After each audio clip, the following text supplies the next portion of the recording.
You will all go through this so-called entrepreneur, and this is a very interesting concept for those of you who are not familiar. Those of you who are psychology students or behavioral sciences management know this. And the McClelland's finding was that all those countries that have economically developed 20 to 25 years later had children's thought influenced by the stories, the folk stories and other stories which were filled with achievement motivation, where the hero was trying to do something different, something unique, something better, and so on. So the hero of the story thought what we say now as entrepreneurially, but McClelland uses the term achievement motivation. And then he said, if countries can cultivate entrepreneurial thought in children and then economically develop a few years later, why can't we do that currently in schools and colleges and also for other people? So he came to India, spent a few years in Hyderabad with the CET Institute, got hold of a group of people from Kakinada, Rajahmundry, Vellore and so on, and taught them a 1 week of entrepreneurial thinking and demonstrated that if you teach entrepreneurial thinking, it is possible to at least make about 30% more of them to be entrepreneurs. Now this is what Gujarat borrowed, and Gujarat asked us, for 3 years we ran without any such training, but after 3 years we ran it with this training. Now can you evaluate and tell us if it has made a difference?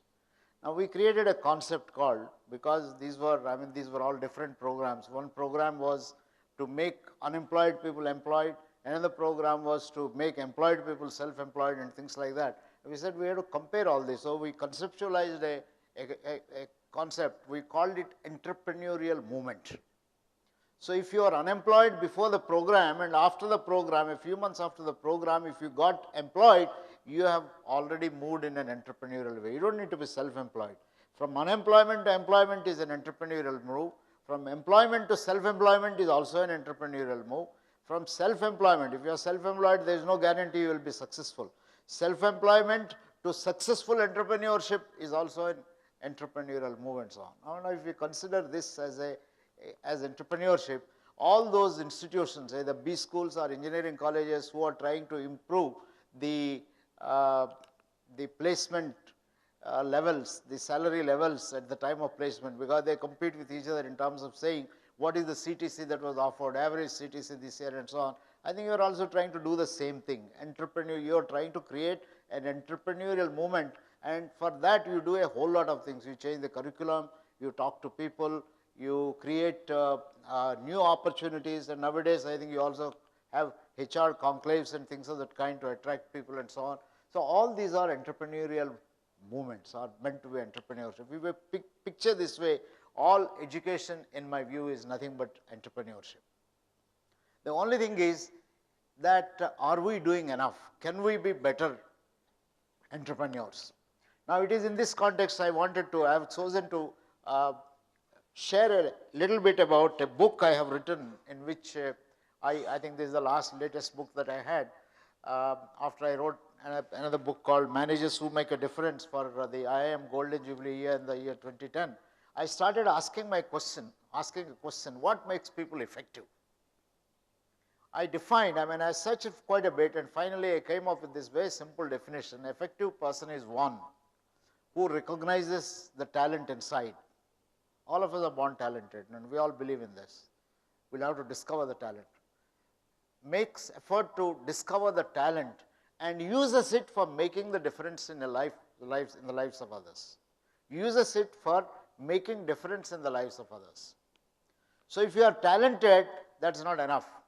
You have to recognize your talent and you should use it for making a difference in the lives of others. And I deliberately chose sectors other than corporate sector, because all my life I have been working largely in corporate sector. So I said, now let me pick up.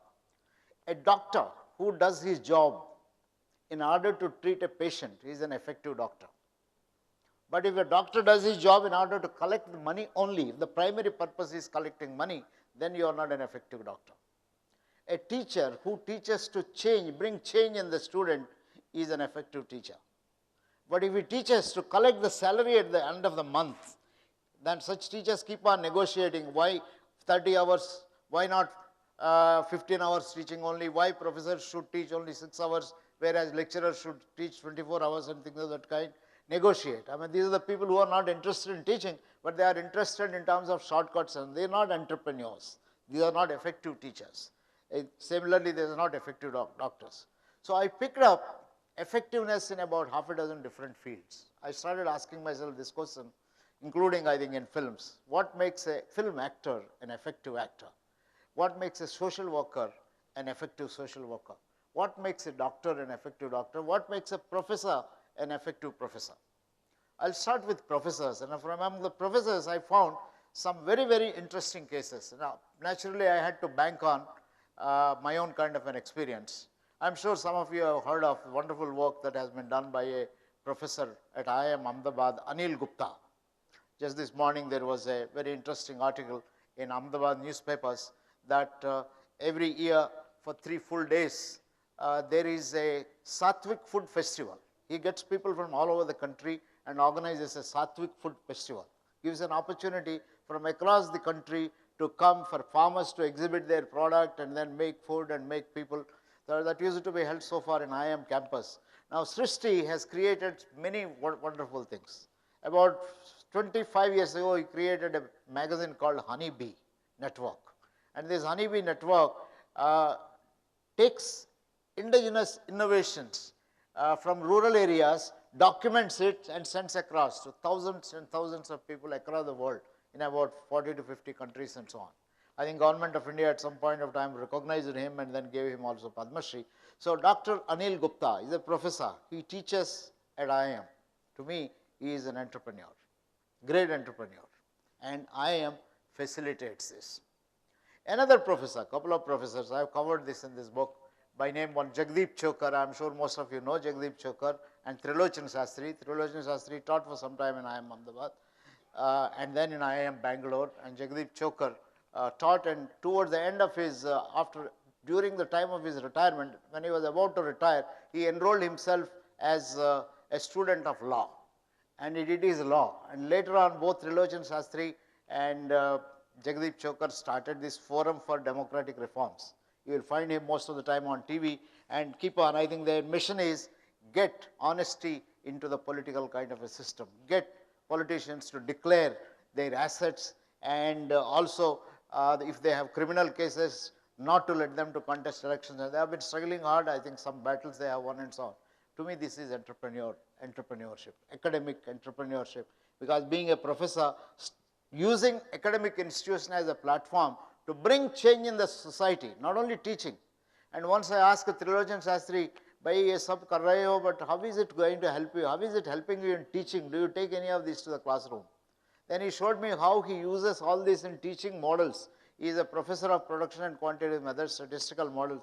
He says that, yes, I use this in terms of doing some models, I have written some cases and so on. So you link it up with education and so on.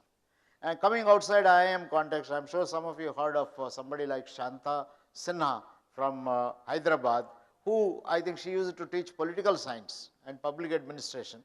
And in one of her works in villages, she found young, less educated girls being tortured by people in the village, not giving a lot of labor and other kind of things. So she took them and put them in a library and started educating them. And then from a small, making the difference in the lives of 2 girls, she went on to think of people at large, started a whole series of non-formal education centers, created a foundation called MV Foundation, later on worked for children and so on. So if you look at, you have professors who use academic institutions as platforms for doing wonderful kind of things. So in this particular book, I picked up professors, I picked up doctors, I picked up film actors, I picked up also civil servants. Now if you look at civil servants, like I'm sure some of you associated in earlier years with people like Anil Bodia, I think all through his life, IAS officer, he always went back to education. He started, I think after he retired also, a very interesting concept in Rajasthan and so on. So when I looked at all these stories of effective doctors, effective social workers and so on, now this is what I have given in this. I am not going to, this morning as I was coming, I said let me pick up some of these names from Karnataka, and I am not I'm sure some of you can recognize these people, people like Joe Philip and others, Samantha from and this is Ramaya, and also I think I was trying to search for uh, Dr. Pai, and so many others. I think Karnataka is known. And in terms of the social workers, Ranganathan, who I think she lost her husband at the age of 32 because he happened to be an alcoholic and he died, and then she took a resolution that she is going to work for it. She started a rehabilitation center, and that is education. These are all the people, if you look at effective people from various fields, including from music. I'm sure those of you who know Subramaniam, he is all the time, Padta, Tega, Chalaga, those of you who have Telugu, he is all the time educating, encouraging. I mean, this is education, this is entrepreneurship. Shivanadar, Dr. Kalam, Swaminathan, Tyagarajan, who is no more, and so many of these. I mean, I have taken all these people, these are all covered in my book. I am just going fast. The intention is just to make a point. These are all effective people. And very interestingly, of course, these are all people, doctors. You know, I think you have seen Trehan the other day, all the time giving his version when Jayalalitha was in ICU. He is explaining, he is educating people. The media are asking him what is this particular instrument and so on. So you will find in every field, all these people, whether it is social work, civil services and so on, all these chaps who are effective and who made a difference in the lives of people are educationists and entrepreneurs. The only difference is they are using talent to make a difference in the lives of others, not for currency. Now, this is the biggest misnomer we have. If you make money, then only you are an entrepreneur. And you are calling somebody who doesn't make money as a failed entrepreneur and saying, no, no good. I think a person who dared to attempt and made something is an entrepreneur. Entrepreneur is one who thinks differently, who makes an attempt, who takes risks, who innovate, who burns his fingers, half fingers. It doesn't matter. I think that is where educational entrepreneurship takes lead in terms of communicating to the rest of the world. We are not working to get money. Our currency is something different. I'm sure most of you know the Human Development Index, which UNDP has come up with. Almost about 27, 28 years ago, UNDP started measuring countries in Human Development Index, which said the extent to which people in a country are well developed is indexed and the countries are ranked. Now they use three criteria. Criteria number one, if you have a knack of living longer, if you live longer, then you are well developed human resource. The country has well developed resource. If you have competency base, we call it a skill base or many years of education, then you are well developed people. If you have good quality of life, then now education is supposed to give to all these, not only building competencies, but also give happiness in life, quality in terms of life and so on. If you take this as a criteria, education is entrepreneurship. All education is entrepreneurship. The only thing we need to remember is education should promote more and more people who can think differently, Now, this is something I found in this particular book. I have concluded, I have called all these people, you'll see all these chaps, I have concluded in this book that it is not enough to be an effective person. So, education should not merely produce effective people who discover their talent and use the talent for the sake of others. They should also produce more effective people. Now, I have come across three categories of people. Now, I think I can include a fourth category also. First category of people are simply effective people who use their talent to make a difference in the lives of a few people, just a few people. Now, this few, you can quantify it if you like. Even if you make difference in the life of another person, or you are an effective person, that is good enough. One person. I'm sure you all heard of the story of the boy seeing the crabs on the seashore and throwing the crabs. And this also comes on the TV quite often. And then somebody goes and asks him, now why, I mean, you see there are thousands and thousands of crabs. Now, why are you throwing one crab to every, you take at the most a dozen crabs? It doesn't make any difference, they are all going to die. He says, no, but it makes a difference for that crab. when I throw that. So you make a difference in the life of one person, I think it is going to be an entrepreneurial activity or an effective kind of a person. But you shouldn't be happy by making difference in one person. That is where educationists say that I am working not for one, I am working for many. So I call them as very effective people. Very effective people use their talent to help a large number of others, large number. And I introduce a category called super effective people. Super effective people are those who make sure that even after they leave, even after they disappear from this world, their talent will continue to be used. Now, these are the people who are institution builders. They build an institution, they are not there. The person who founded the Manipal group of institutions is no more here. But Manipal group continues, grows, grows. So, that is a super effective kind of a person. Ravi Mathai is no more, but he created a culture in IIM Ahmedabad. It continues. He affected many more institutions, created and suggested to people how management can be applied to rural areas, to education and things of that kind. So it continues. So effective, very, very effective and super effective people. If you look at education, now most of you, I think those of you who are in this room and who are heading institutions are educational administrators, somebody who has founded the institution has given you on a platter. Manage this.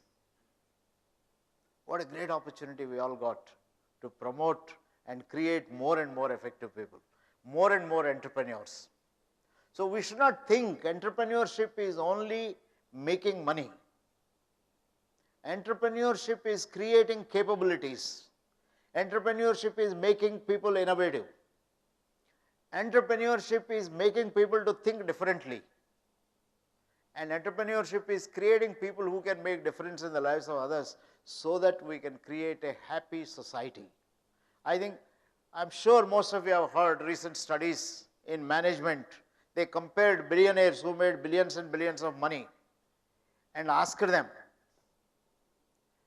about are they happy, and they found half of them are not happy and the rest are happy. Happy are those people who used the money to make a difference in the lives of others. Unhappy people are those who wanted to make more money. So we don't want to, education should not create entrepreneurs who want to keep on making money. Thank God today we have a prime minister who demonetized. Money is not important. I think we all have to learn now. There's no more money. It has to be substituted with happiness. We all have to think happiness is the new currency. Corruption has to go. If the corruption is there, people are going to be very unhappy. If people are honest, if people help each other, I think life will be taken care of. We take care of each other. We have a healthy kind of a society. What is the point of earning and earning and earning, becoming a millionaire? Because most of the time we find that these millionaires are not very happy people. So education, which stands by values, because we are told education is an all-round development of personality. Education is lifelong. Education never ends, right? So those of us who are in the education field are already in entrepreneurial field, and we have got to treat ourselves as effective people. We have to have a lot of self-respect for ourselves, and we have to say that, look, this is the kind of a talent that I am developing. Discover. And one of the things that I was reading this morning, very interesting article that was produced in that came from Harvard Business Review, and this article, which was circulated in WhatsApp, I think some of you who are in WhatsApp groups may have also seen this article. This particular article compared the companies that have done extremely well and companies that have not done well, and came up with an empathy index. And they discovered that empathy of the companies, empathy index of the companies is correlated with their success. Now, empathy index is what? If you care for your employees, your empathy is high. Same thing is true with educational institutions. In fact, education institutions are supposed to be highly empathetic. In my study, I found that all these people, irrespective of the profession in which they are, whether they are doctors, film actors, or they are civil servants, or educationists, or social workers, they had high empathy. They are all, because empathy is what makes you help others, and helping others becomes a new source of happiness, and happiness becomes a new source of new currency, and that is what is entrepreneurship. So I would like to say that those of us who are in the field of education, we should feel proud. We have a great opportunity. God has given us opportunity either to be a teacher and make difference in the lives of others, or an educational administrator and make difference in the lives of others, and so on. So I would strongly recommend that think, be proud, and be happy that you are already in it. Make sure that you make the lives of others happy, and not create hurdles in their entrepreneurial ventures. Either it is a teacher or it is a support staff or anyone. I think we should constantly be treating everyone as an entrepreneurial, a talented person, everyone as an entrepreneur. Then I think entrepreneurship automatically happens. All kinds of wonderful things will happen. Thank you very much for giving me this opportunity and listening to me.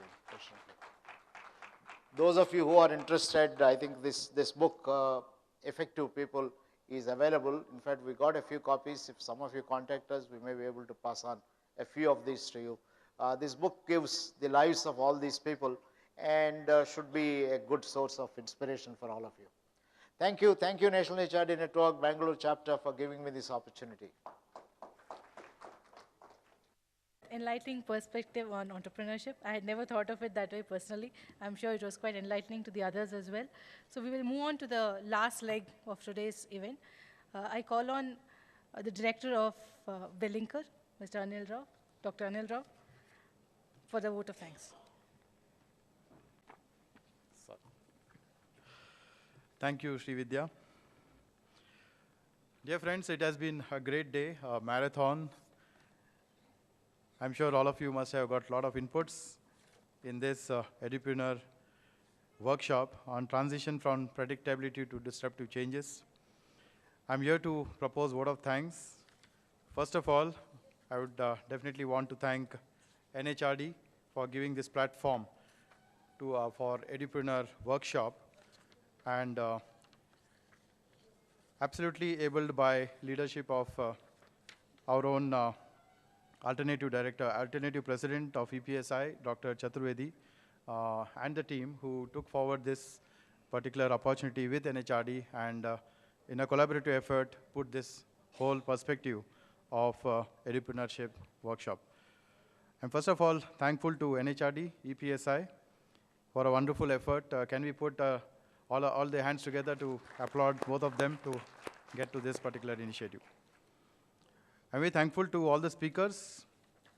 I would definitely want to mention each one of them, and the moderators who have made this session very enlightening and definitely very attentive by all of you. First of all, I'd like to thank our own president, NHRD Bangalore chapter, Bala Balchandar, who's CHRO of Coffee Day, who took time to welcome all of us and then make it very comfortable as a session in his address, in his welcome address. Setting the context, Sanjay made it all easy to put all these sessions together. In fact, I should thank IFM and Sanjay in particular to put all the effort in getting this Edupreneur workshop to what it is done today. In fact, yeah, a round of applause to them. We had inaugural session, none other than Dr. M.R. Jairam.